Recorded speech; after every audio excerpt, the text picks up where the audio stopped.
He leaned back, looked at the room. The walls of shelves built in the middle, all full of books. Thing was, he thought, he hardly ever read very much. He had learned to read, but it wasn't something he spent much time practicing. He couldn't remember actually reading a full book. Oh, some picture books when he was a kid, but not now. Not a whole book with lots of pages. You had to work page to page on those big suckers, had to crank it up, work the pages, one to the next, like a job of work. I wouldn't know where to start. And he realized with a small jolt that he'd said it out loud. Man, he was loading up the mistakes. He thought he was thinking, but it came out. Stinking brain took over, didn't it? Talking on its own, like he was just there watching and his brain was having a talk with a librarian. It's a lot of books, she said with a nod. Still smiling. Warm smile. Would you like me to pick one for you to get started?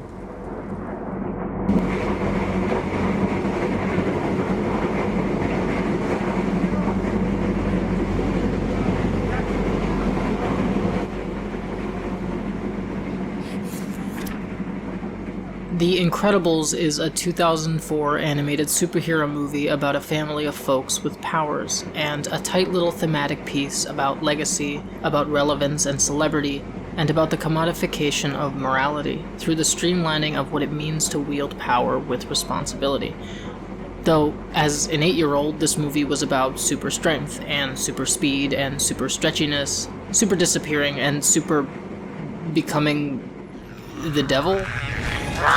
More than anything, though, I remember the ending of that film. The final moments, in fact, in which, after the main conflict was resolved, the villain of the story beaten, and the status quo reasonably re-established, we are presented with a scene of the rise of a new villain. Behold, the Underminer! The film ends as the family bands together to begin a fight that the audience would just not see. Now, at my ripe old age of 29, I have since interpreted the purpose of that scene. It feels meant to pay off the thematics of the standalone film itself, to consolidate the setups about a fractured family marred by conflicts rooted in legacy, relevance, authority, and moral strain posed by the film's antagonist. The heroes are now together, the villain is vanquished, the family is stronger, and they are prepared to take on together what they could not alone. The Underminer is just one of infinite future challenges to that thematic conclusion, something we do not reasonably need to see. The implication being, the story is over because the lesson is learned. But, once again, as an 8-year-old, all I could think of was, when are we getting that Incredibles Underminer sequel? Because that was clearly not the end. Now I'm closing the book. Time for this chapter. Although The Incredibles was not the first film I had ever seen that tagged its ending with, let's say, interpretive corporate implications, it was my first experience with a shifting expectation for what I now refer to as the Perpetual Narrative. I call them this because these types of stories encompass a wide range of media that are difficult to consolidate in a fine-toothed way. Comics, television, books, games, and possibly among the most culturally aggressive, film, have all experienced a larger and larger saturation of perpetuity in ever-expanding stories, through countless modes of revisitation to one thought to be complete. This is perhaps most egregiously done by major motion picture studios. You have your sequels, your remakes, your alternate universe retellings, your non-diegetic reboots, your diegetic reboots, your prequels, your spin-offs, your legacy films, your commentary films, and even your eventual fan works. Wow, how did that get in there? And I found myself often carrying my experience over from The Incredibles to other solo works I had seen, specifically movies that never got sequels or perhaps didn't garner an audience large enough to justify a commercial continuation in their narratives. Or simply a work that was never meant to continue, was conceived instead as a standalone, wraparound story. Popular culture had already, for decades, been experiencing its fair share of cinematic perpetual narratives. Sequels were massive, remakes were beginning to rise in popularity, and by 2012, shared universe storytelling had finally become a winning formula for these production companies. The culture itself was undoubtedly shifting. Nowadays, popular stories, even the decent ones, are, more often than not, almost always ongoing. which, I will admit, feels right in a way.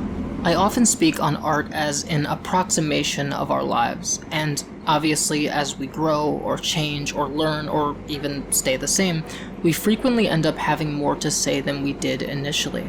The time capsule of one particular event or emotion cannot often contain the massive tapestries of an ongoing life. So, in concept, the perpetual narrative work of art feels like a companion to our lives, ever progressing as we do. I will watch a Spider-Man film in my youth, then a different Spider-Man a decade later, and another in even less time, and eventually, even those convictions will be consolidated. It therefore feels as if I have been consolidated as well. Look at how far I've come from my Sam Raimi Spider-Man days. This must be growth. It's a brand new day. Despite this seemingly irrefutable truth about the fundamental functions of stories in relation to our lives, I have found myself progressively opposed to the idea that perpetual narratives are akin to a companion. Rather, they feel more to me akin to a ghost, and that most stories beyond the first are more in line with a haunting than a catharsis. As I notice more and more the growing cultural expectations for the perpetual narrative to encourage audiences to treat movies like TV, like homework, or like a part rather than a whole, I worry that art analysis in the popular spheres is becoming, over time, less and less equipped to engage with grief. Finally, one evening when he had finished the book, he took it back to the library. He stood inside the door and waited, feeling shy for some reason. The librarian had been talking to some of the old ladies who had started to come again to the oak tables when it got cold, and he waited until she was back at the front desk. He handed her the book, set it on top of the counter, and pushed it across, like an offering. "Did you like it?" Smile. Same warm smile. He nodded. He didn't say anything, even though he thought he might tell her about what really happened in the jungle. Nothing came out though, and he just nodded. Could you see what the writer was trying to get across? He thought on it.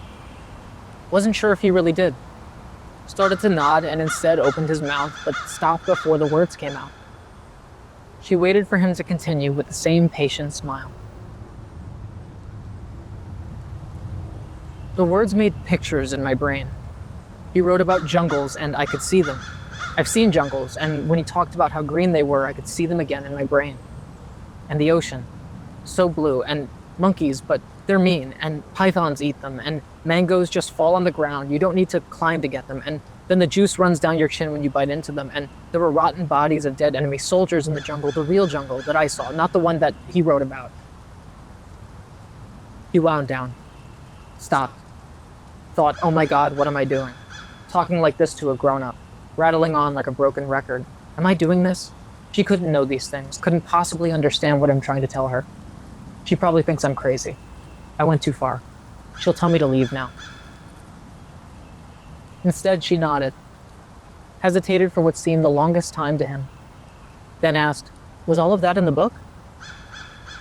She was listening. Actually listening to him.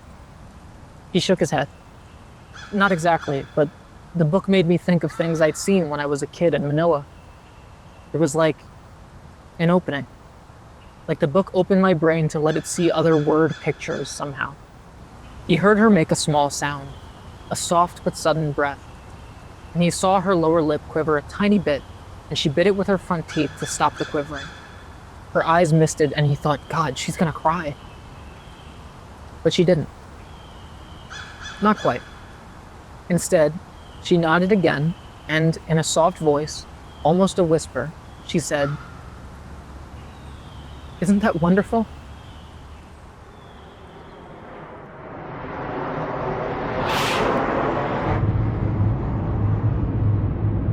This is going to be the longest section of the essay, since I want to speak on every last one of my other analyses on perpetual media over the years, in part because I feel a blind spot in practically every one of those breakdowns by virtue of me not applying this angle of grief to what I had covered, and also because a majority of those essays were made before I transitioned, and it always feels odd to relate those thoughts to that time and face. In a sentence, I would say that, historically, my attitude toward perpetual stories has always been tied to who is making them and why. as well as my own personal prescribed value to the entries of those respective series. These are slippery qualifiers, certainly, but they are being made in an earnest attempt to differentiate a work made by a company for profit and a more personal work made with emotional intent. I obviously prefer the latter. Unfortunately, both it and the former do not necessarily exist so cleanly. I give you the sands of time. May the friendship between our kingdoms endure as long as time itself. This popular video game series started initially as a single, one-off story that followed fairy tale conventions of both structure and morality. The titular Prince of Persia unwittingly unleashes the sands of time on his own people, embarks on a journey to correct his mistake, learns to trust and even love a person he and his people had wronged, and undoes the deed. Once again, the story is over, because the lesson is learned. You may wonder who I am and why I say this. Sit down, and I will tell you a tale like none that you have ever heard. But then, Bitch! Die, bastard! an immediate sequel, Warrior Within, spawned from the positive financial reception to the first game, rooted aggressively in all of the trends of its time, with little thematic appreciation for its predecessor. It draws, in fact, from the first game's redemption theme, with little insistence that the prince learn a single thing this time. His path is one of rage and violence here, and he achieves his goal on just that. Ironically, the game features two endings, the more true of the two being unlockable by finding hidden power-ups that double the player's health bar. If only the story had been over sooner. But then, a third game, The Two Thrones. We all make mistakes. Some are small, some are large. But his mistake, born of innocence, fueled by pride, was the greatest and most terrible of them all. An interesting piece that recontextualizes the second game's misguided attitudes, gratuitous violence, grim tone, and general disregard for its predecessor.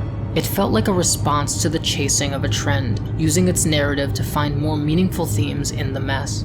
Prince of Persia: The Two Thrones follows the prince as he returns home from his violent journey at the end of Warrior Within, and all of his decisions from that story are finally given proper, disastrous consequences. What's more, the prince himself is partially infected by the sands of time, developing an alternative form, the Dark Prince, meant to embody the monster he had become in the last game. The theme of Sands of Time was certainly one of sort of innocence shattered, learning about the world and learning about the consequences of his actions, never really taking responsibility for those actions. And then if you look at Warrior Within, you have a much more jaded, darker prince. He's a lot more reckless and ruthless. If you look at the style of combat in Warrior Within, it focused a lot on combat and sort of the gritty, dark nature of the prince. And then the theme in the third one, in Prince of Persia 3, is really the evolution of the epic hero. We've created the story of a naive prince, a jaded prince, and now we have the split, the light prince and the dark prince, which literally allow us to concentrate the good into one form and the bad into another form. Everything you have done contradicts this. I have seen the way you hunger for combat. You take pleasure in creating death. The Two Thrones is about our capacities to grieve our mistakes and our losses, and to accept responsibility for our past evils. In fact, it even somewhat comments on the ending of the first game of the trilogy, recontextualizing the fairy tale-like undoing of the prince's inciting act as an accountability half-measure. You are right. I have been like a child, naive and arrogant, always rushing to undo my mistakes, never facing the consequences of my actions. No more. I accept what I have done, and all that it implies.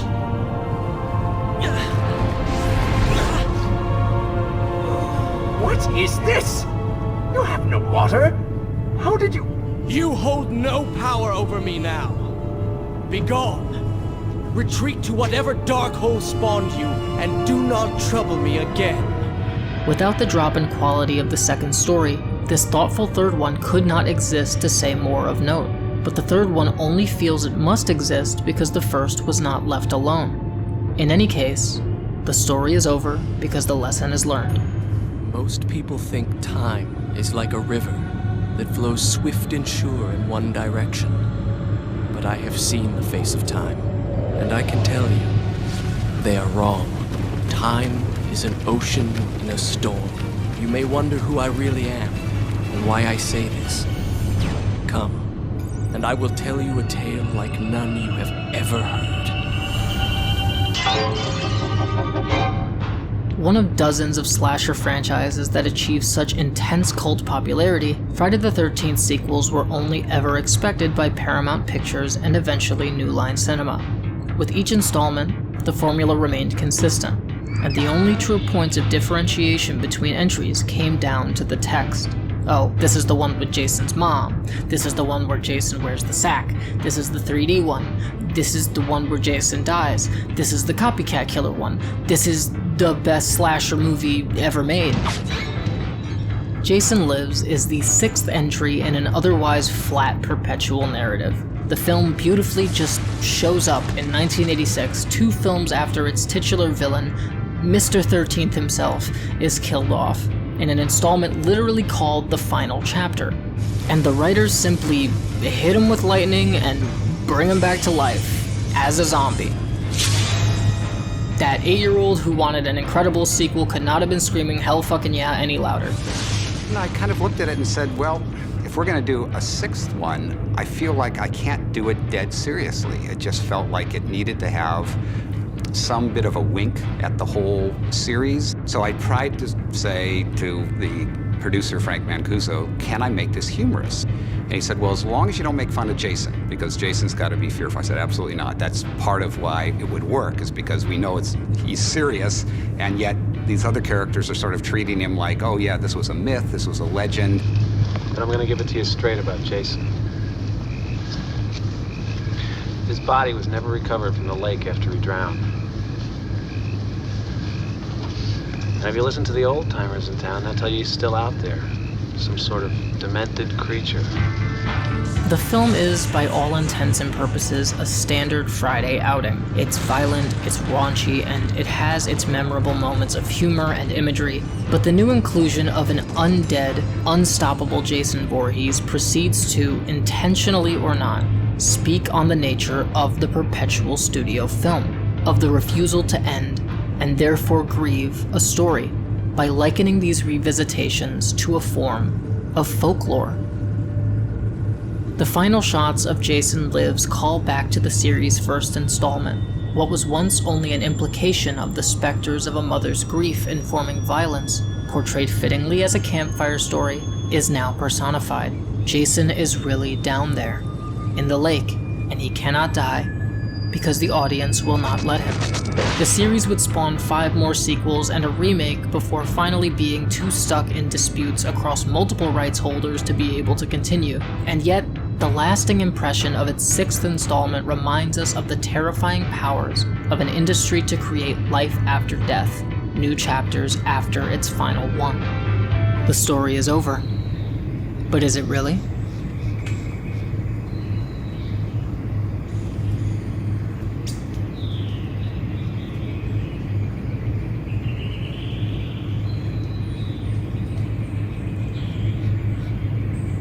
Several years later. The early seasons of Steven Hillenburg's iconic Nickelodeon cartoon are something I had happily analyzed because it happens to have a fascinating relationship with perpetuity, through its continuity.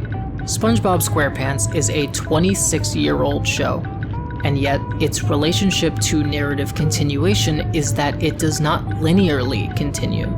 Instead, it resets with each episode and acts on a framework dictated by a small handful of cemented consistencies. The show maintains its continuities of character archetype and relationships from story to story, But the events of the stories, the continuities of location and time, are often not respected. Welcome to the home of Patrick's star. While the outside never changes, a closer look inside reveals Patrick's rock is never set in stone. Sometimes there's just sand. Other times, there's a small den. Occasionally, there's a large master bedroom. Or there's a fully furnished multi-room complex complete with eating kitchen, arch doorways, and high-def TV. Rock on. The ongoing nature of SpongeBob, like with many slapstick cartoons, roots itself in its small stories, rather than an overarching one. The status quo is itself a vehicle for simple tales about morality, about behavior, about relationships, and about a giant fucking worm. We really used animation to its fullest extent. A lot of people aren't doing that these days. They're trying to keep it, reality based. This was a cartoon show. There's a time and a place for a script-driven show. There's a time and a place for an artist-driven show, and I think SpongeBob works best because it's a cartoonist-driven show. SpongeBob SquarePants' priority was always in its characters, its world, and the ideas that could emerge from them. In a way, the show therefore portrays the capacity for both audience and artist to grieve the end of any given idea, the end of the small story. In the show's earliest seasons, the confidence with which certain one-off characters, locations, or events would not show up again was baked into its format. We were taught to enjoy them with each story and grieve them with each ending. The stories are over because the lessons are learned.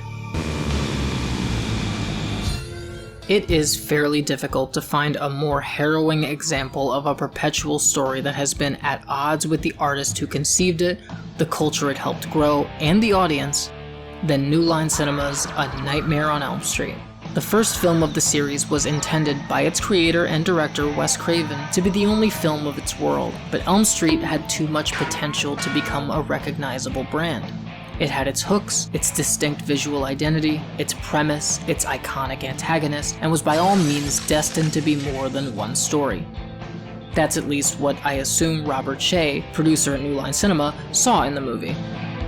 Actually, and I thought it was incredibly inspired because it had this great marketing hook that was a familiarity to the entire world, because we've all had nightmares. Everybody sleeps. And so Elm Street became a franchise of sequels, which quickly, metaphorically strayed more and more from its first work's thematic intent.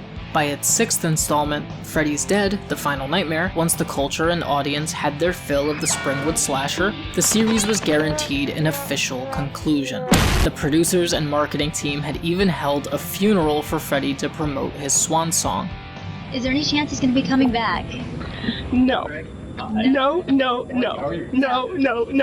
But evidently, the grieving process is seldom linear. Like with its peer in Friday the 13th, A Nightmare on Elm Street would still manage to haunt our dreams over nearly 20 more years. Notably, in 1994, 10 years after the release of the first film, New Line got in contact with Elm Street's original creator to imagine another entry of the series. Despite its narrative conclusion 3 years prior, Craven chose to grieve his child's demise in the same ways the parents of Elm Street grieved theirs. Violently, and with a sense of moral, poetic justice. I went off and looked at all the other films and said, I don't know how I could make any sense of it, and then kind of jumped the shark and thought, I'll do it about all the people that participated in the first one. There was a theme of how this actual movie that we had all participated in, it kind of haunted our lives and, in a sense, made it like we could not be something totally different from that film, ever. Wes Craven's New Nightmare was an attempt by an artist at reclaiming a narrative made perpetual, not as another entry in the mainline Nightmare on Elm Street story, but rather as a direct result of that story's existence. The film is about what a studio, a fan base, and a marketing team did with a vision.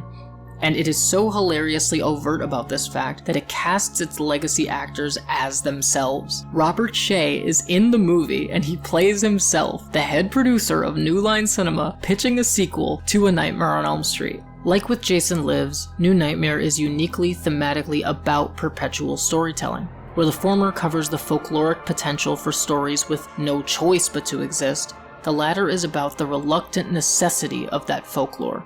The power of stories themselves to contain, inform, and recontextualize core human concepts. It then asks that we occasionally retell these stories as a reminder of that humanity. And this is something that's ageless. That's kind of what I wanted to say, is that this kind of movie, this kind of story, could be found in the Odyssey, could be found in Greek tragedies. It's the type of story that's been part of humanity for millennia.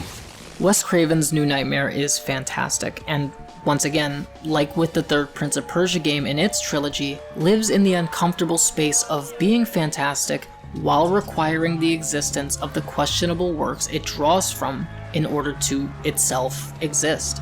Without them, this artist would have less to say, less to grieve what he considered to be the purity of his creation. And yet, as a work that serves as a thematic continuation, Craven would have more to say still, with spiritual successors in the Scream films. Like with Fred Krueger himself, an artist's ideas would haunt us long after they were thought to have been put to rest. The demon will always risk escaping the bottle. That is the power of folklore. The story is over, but what if we forget what we learned?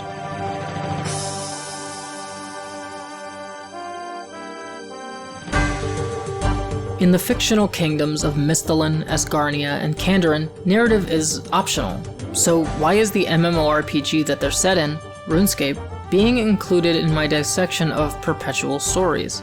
Between the game's PvP elements, clan play, fully functioning economy, minigames, and an absolutely monumental focus on skill leveling, one of the core aspects of RuneScape, its 200 plus quest storylines, are themselves not necessarily a requirement to enjoy the game. Questing can assist a player in skill leveling and occasionally allow them better access to more features of the game, but they are still largely non-compulsory. It's weird, isn't it? Like Crendor, that's pretty much the only purpose it had in the game. And actually, when we rewrote the quest, Crendor had a bit more identity.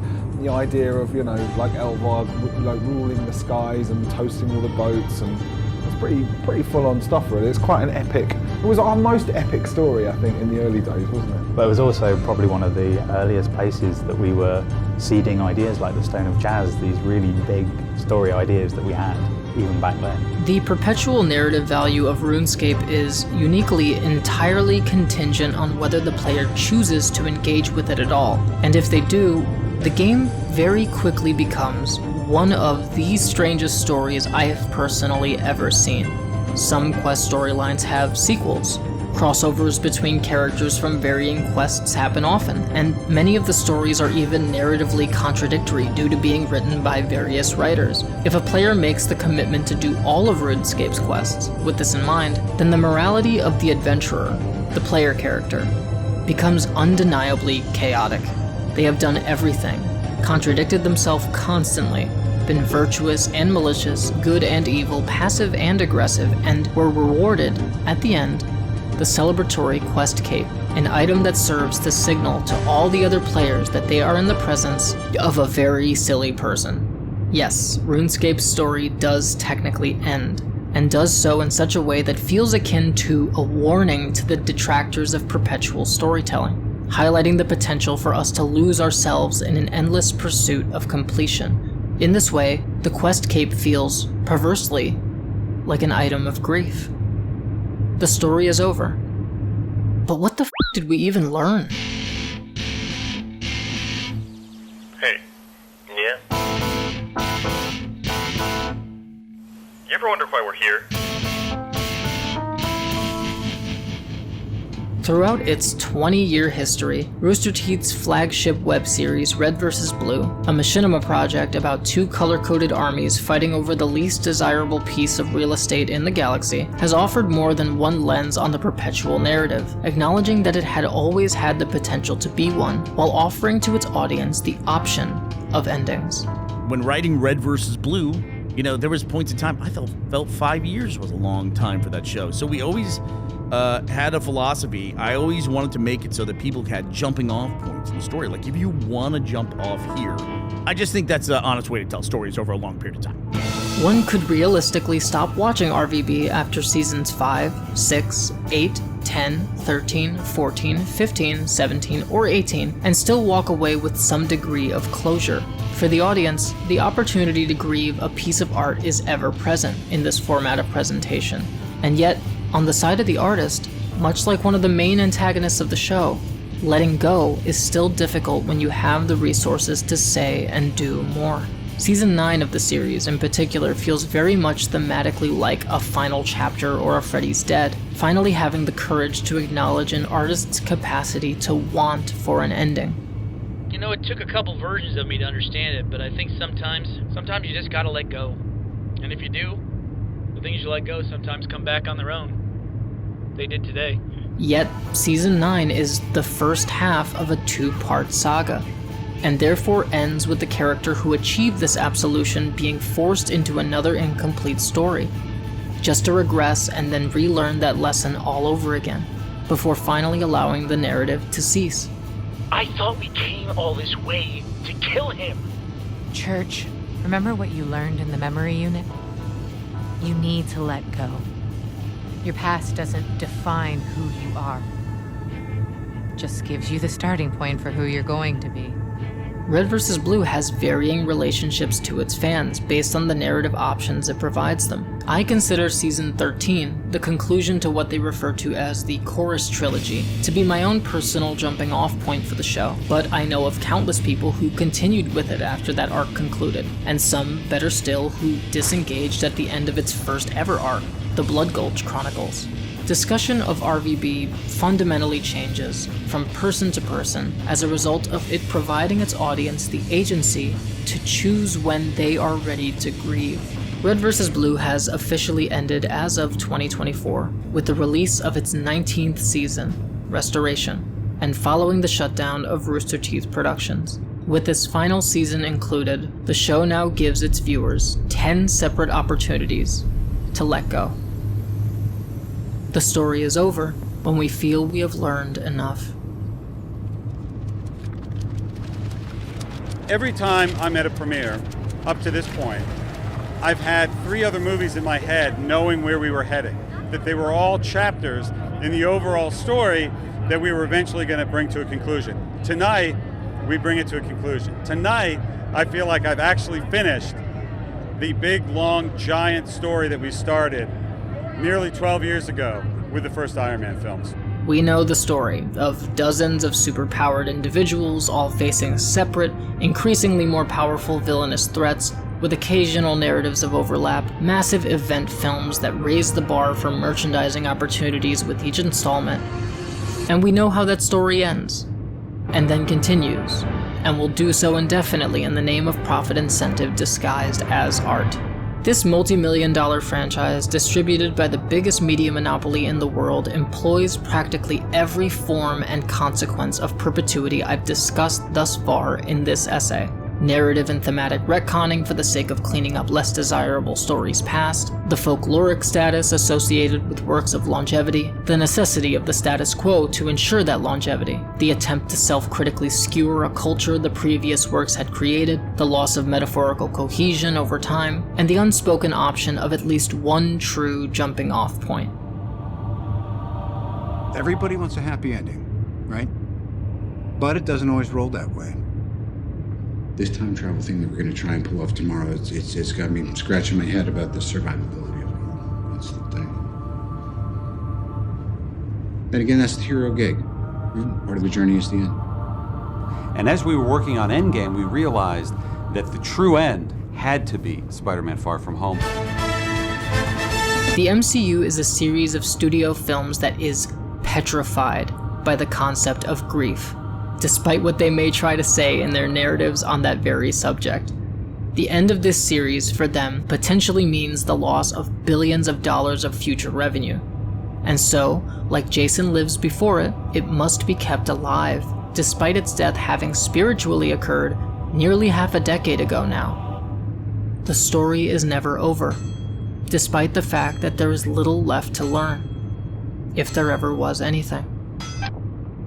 What's going on, Internet? I am Vinny Everyman, and this is The Slenderverse, my personal favorite example of a perpetual narrative.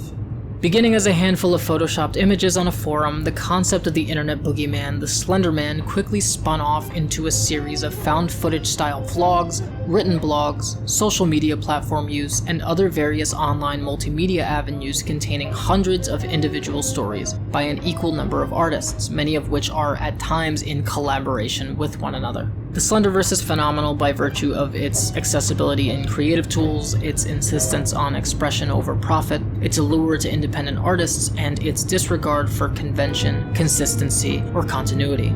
Its greatest strengths are in its chaos. It is an infinitely expanding sandbox that is impossible to have experienced all of. You would sooner have better luck reviewing every comic book movie and TV show ever made before you can even scrape the surface of this online horror movement. And that does not even begin to cover all of the subsequent adjacent works it helped inspire within that genre. The Slenderverse presents its perpetual trajectory as a refute to the necessity of the audience's full engagement, and instead asks its witnesses to participate in what works for them. It is a proper and enthusiastic example of Red vs. Blue's aforementioned jumping off points in serialized storytelling, and at that, of the jumping on point, as it is becoming less and less clear over time if there is truly an incorrect place to begin experiencing both the Slenderverse and the mythos it draws from. In a way, this web of never-ending independent series is, almost paradoxically, a perpetual grief narrative. The ebb and flow of a culture that is in constant conflict with the value of unconventional art, so fluid, undefined, and of such wildly varying qualities and intents, insists its death has occurred on countless occasions, in the case of the Slenderverse over 16 years, just to experience small comebacks, to large resurgences, to even larger recessions, and then doing it all over again. If anything, the Slenderverse is the thesis statement on a case in favor of perpetual independent art. It suggests that art is for everyone, and need not end with one person's vision or even a collective vision. It is simply an opportunity to discover a creative overlap with fellow artists and otherwise be free to invest as little or as much time, effort, and passion as it may compel one to do so, for as long as it can provide them with a moment of catharsis or a lack of one. The story is never over. And also, yes it is. And we have learned nothing and everything. I love stories. I love stories.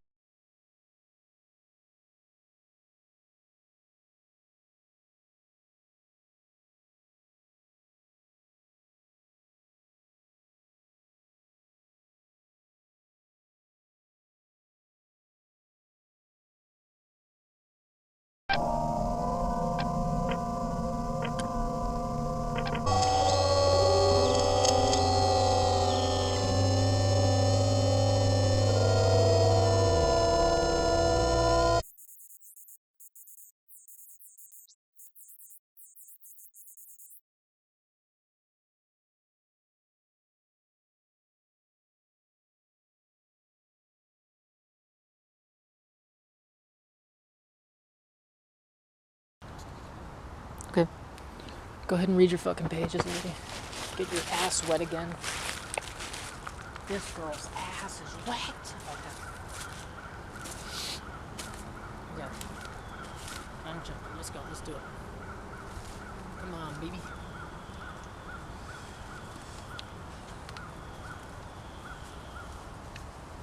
Thank goodness I didn't cry.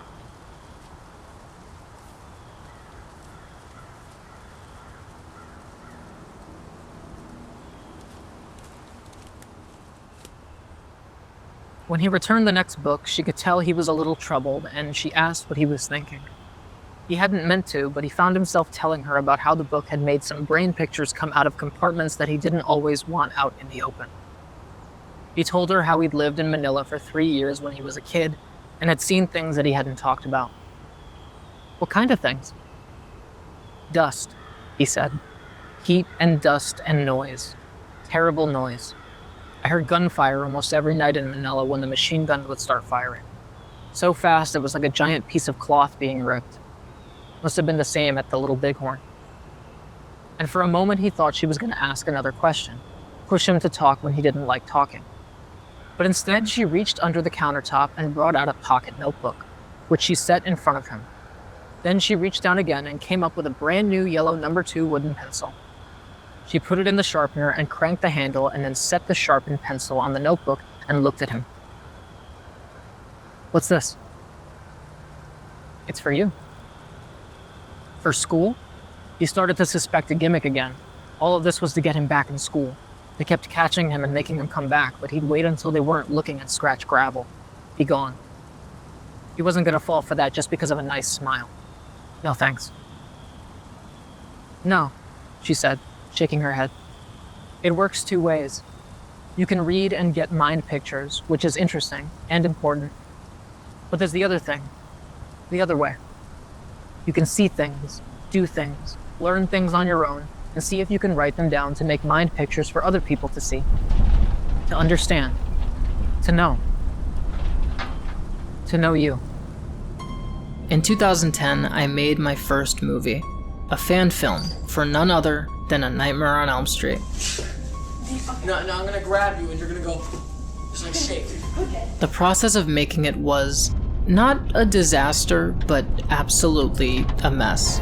Obviously consisting of a bunch of unpaid middle school kids with understandably varying levels of passion for the project, arguments happening every other day about how seriously people were taking the production, a director who felt entitled to her own art without understanding why it felt so important, and culminating in a hard drive crash that saw whole scenes being deleted forever.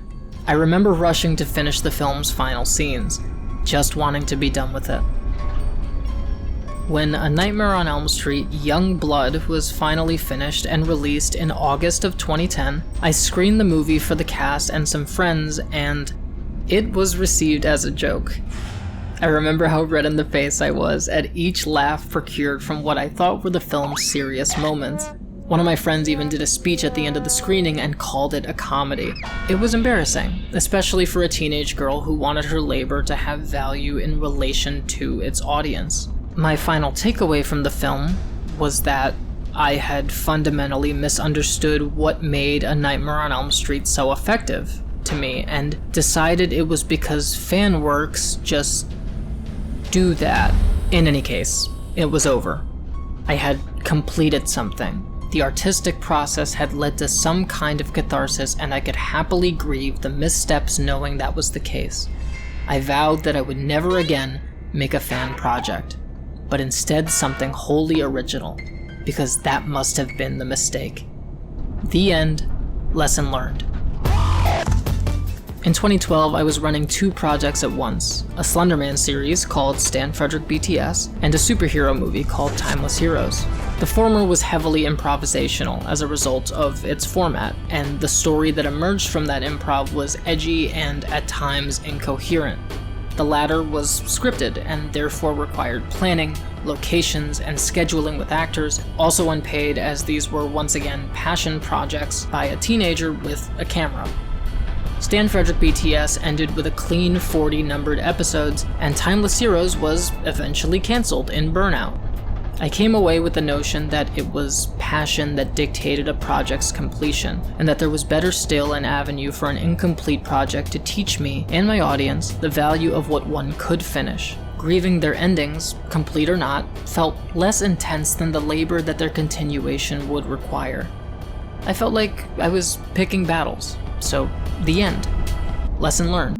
In 2014, I started pre-production on a new Slenderman project called Dark Days, as well as production on a movie based on some doodles I was making in high school about a team of hellish supernatural dealmakers called the Mortars.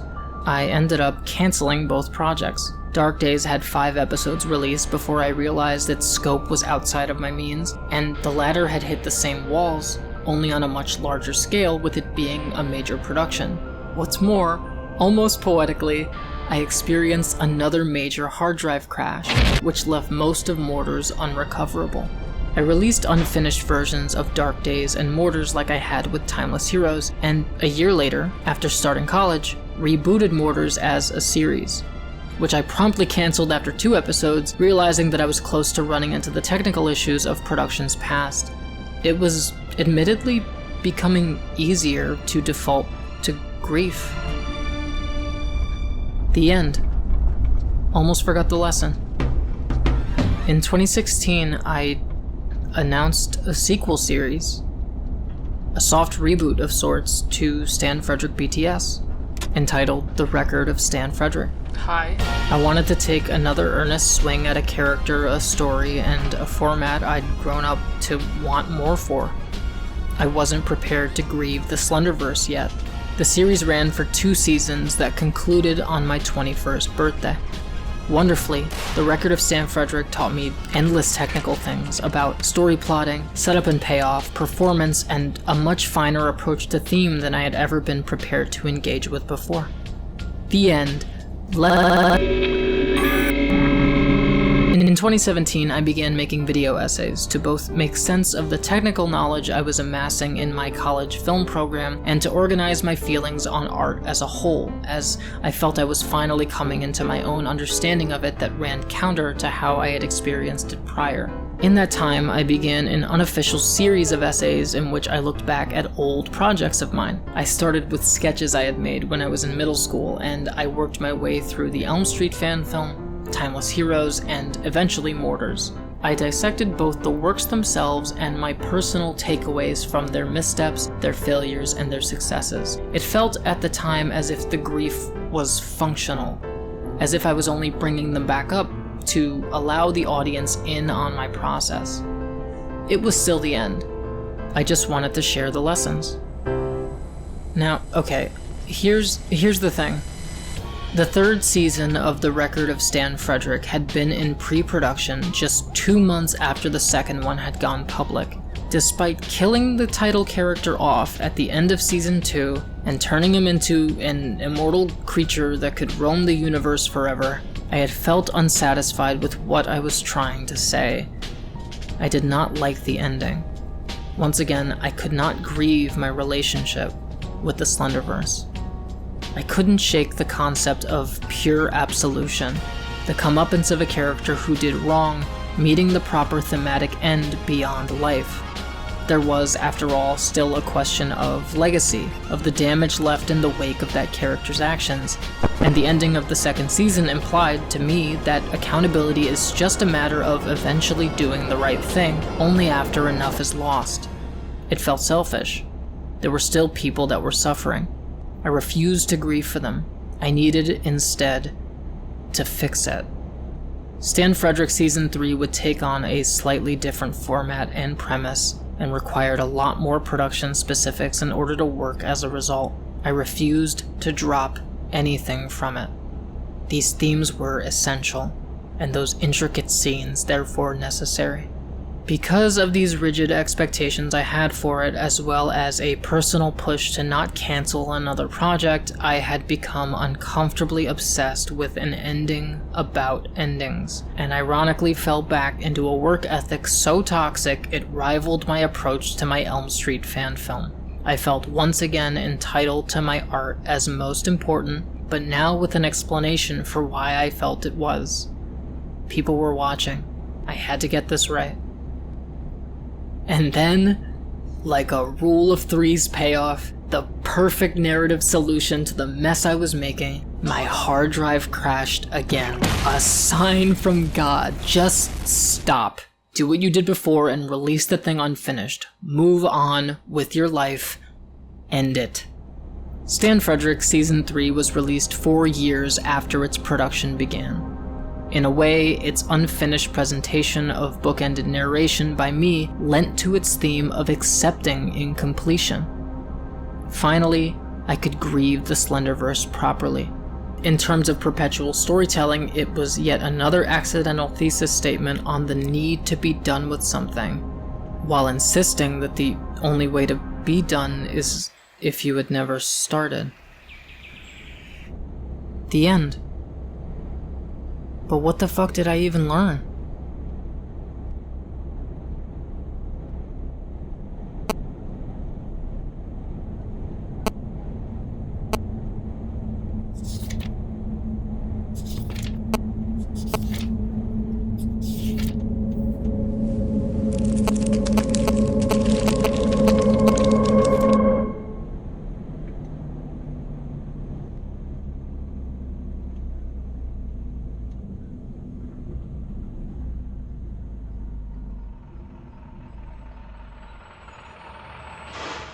Growth is incredibly important, because if we don't grow, we're settling, and if we settle, we hold down our potential.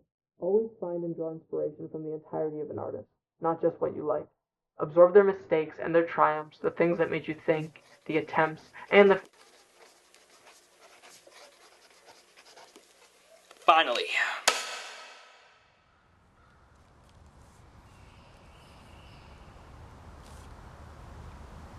And he did not want that. He wanted to grow, and be more, and do more than just that. Sit by a footlocker, drinking clear liquid out of a jar, talking in low sounds about battles long gone, long fought. He could not be like them, nor could he be only his past. He wanted to see ahead, see what was over the next hill. And when he saw what was there, he wanted to keep going, see the next and the next and the next. So he did. No longer a boy. He lived and filled the years and saw thousands of hills and oceans and forests and mountains and cities and some ugliness and much more beauty and people. God, all the people, until finally, at last, he came of an age. An old age. A still older age. 80 years. 80 glorious years absolutely packed with life. And one day, living in a shack in the New Mexico mountains, he looked in an old box of things from his life, from moving, and saw one of the old blue scripto notebooks that had somehow followed him in his life. And he picked up the notebook and opened it, and found it was the story of the deer killed by hunters that he had written for the librarian. But more, still more. There were empty pages after the story. Discolored, but he could still see the lines, the beautiful lines that still, after all these years, called to him, dared him. And he sat down and found a pencil and thought, what the hell?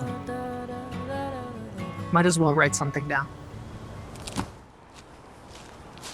So this essay did not start off as a response to another essay. But I've found twice now that Lily Alexandra keeps beating me to the punch of making certain points on things. I was going to make an essay on Every Frame of Painting, one of the first true YouTube essay channels, I guess. And then I found out that there was a video that Lily had done that had already covered every point that I wanted to. I posted about this, and she very kindly did tell me that I should make the video anyway, but it would literally just read like plagiarism at that point, because it was going to be kind of a dry read on all of it, and it wouldn't have added very much. I'm just glad that it got said, I guess. So check out Lily's video on art and capitalism. It's actually fucking great. And then it happened again. While I was writing this essay that you are currently watching, I had one of Lily's videos on in the background. As I tend to when I edit, I just put on video essays or other kind of video, reaction videos, stuff like that in the background. And this time it was a video that she did on transition regret and what she referred to as the fascism of endings. Ooh. In 2010, Ubisoft released Prince of Persia: The Forgotten Sands, which served as a prequel to Warrior Within and a sequel to Sands of Time. This time around, though, I had the benefit of, not having that essay speak to everything I was thinking in my essay, and so the essay still felt justified in making, but at that, it sort of throws a little bit of a wrench in the thesis about grief, and, about the capacity to grieve, and it started to make me a little bit unsure about the lack of distinction I was making between grief in art and grief in life. And about, yes, how those things can overlap, but how it doesn't always. And especially as somebody that has her whole life self-narrativized, a lot of the time in public, that was a tough one to swallow. As far as I know, Wes Craven's estate is still accepting pitches for the next Nightmare on Elm Street. And yeah, I don't know, for the longest time I just kind of felt in limbo between these two things about the art and life distinction, not wanting capitalism to commodify an IP and to force that thing to be perpetual for the sake of monetary gain, and therefore, for some reason, seeing perpetuity in general as this evil thing. It's so frustratingly present in so much of my short film stuff and my video essay stuff throughout the years. It's just, oh, I want to say this definitive thing about this thing and then be done with it. I want to put this thing away. I don't want to make another Mortars thing or talk about or engage with Red versus Blue anymore. And oh, finally, I finished my thing in the Slenderverse. I'm done with the Slenderverse. Slender for Gender, a fundraising event for Trans Lifeline, using the Slenderman character as a springboard, co-hosted by yours truly, as well as Alex Hara's documentary series on the history of the Slenderman, kicked off an entire new wave of creation in the Slenderverse, with dozens of series by old and new faces, ensuring its ongoing life. And then it got even more frustrating when I started talking about life things in the context of these video essays, trying to create the ends of narrative chapters so concretely with each video, and the amount of exit speeches that I would make about, you know, when this was for sure over and when I for sure figured this out. Oh, this was the end of my Growing Pains projects. This is when I definitively learned this about art. This was when I finally had a home and was no longer homeless. Like, I can't keep doing that. In 2026, Peacock will premiere Crystal Lake, a series in the world of Friday the 13th. I think I finally understand the fascism of endings, because all I want is to consolidate. I see the value in art of consolidation.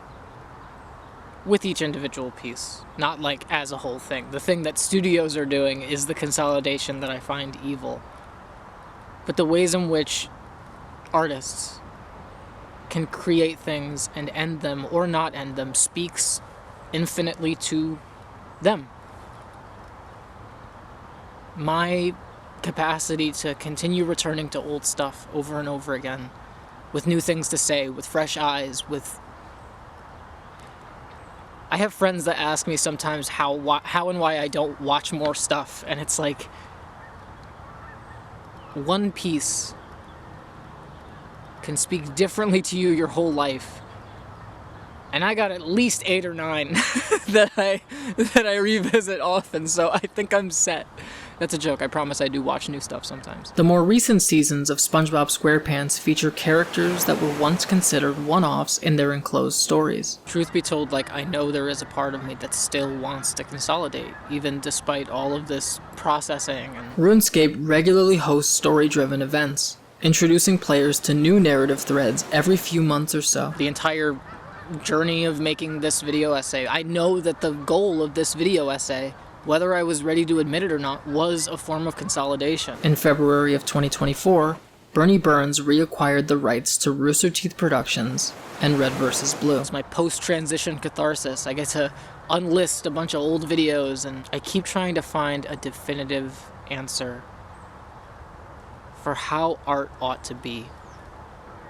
Narrative or metaphorical or whatever. I still am trying to find something definitive. I'm still working in binaries. That sucks. Art does not have to be one of two things. I have literally been saying that for years. So what am I doing? The Marvel Cinematic Universe's next big event project, Avengers Doomsday and Avengers Secret Wars, are looking more and more likely to be a soft reboot of sorts to the franchise, promising a consolidation of its messiest threads and missteps and guaranteeing that the show will go on in a new context. It's a brand new day. I still don't back up my hard drives. Fuck. In 2005, The Incredibles, Rise of the Underminer came out for home consoles, and in 2018, The Incredibles 2 was released to theaters.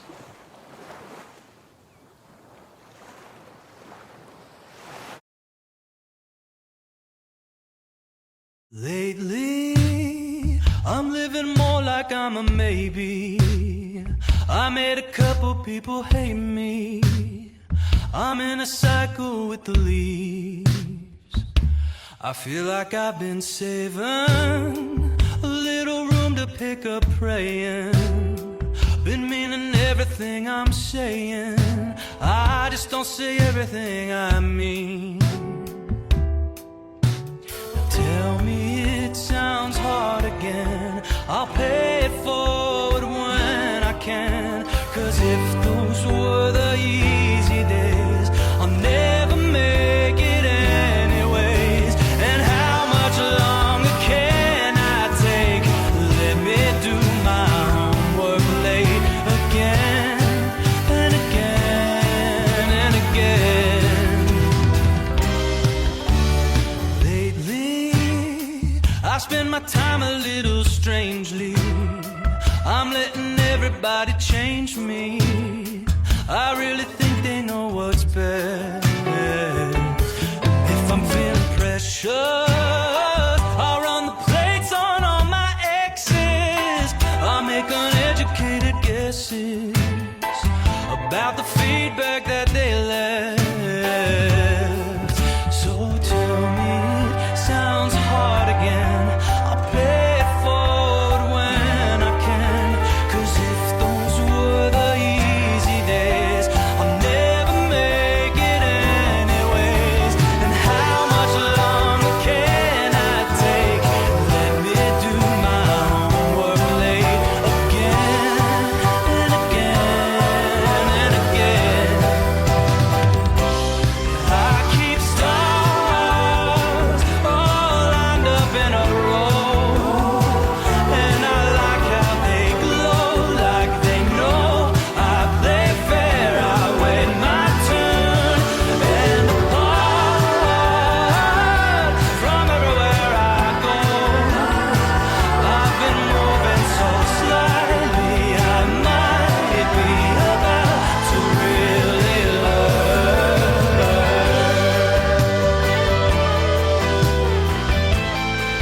And I'll learn. Oh, I'll learn. Lately, I ain't been very captivating. I made my case and sounded crazy. The trial stopped 'cause they felt bad. Tell me it sounds hard again.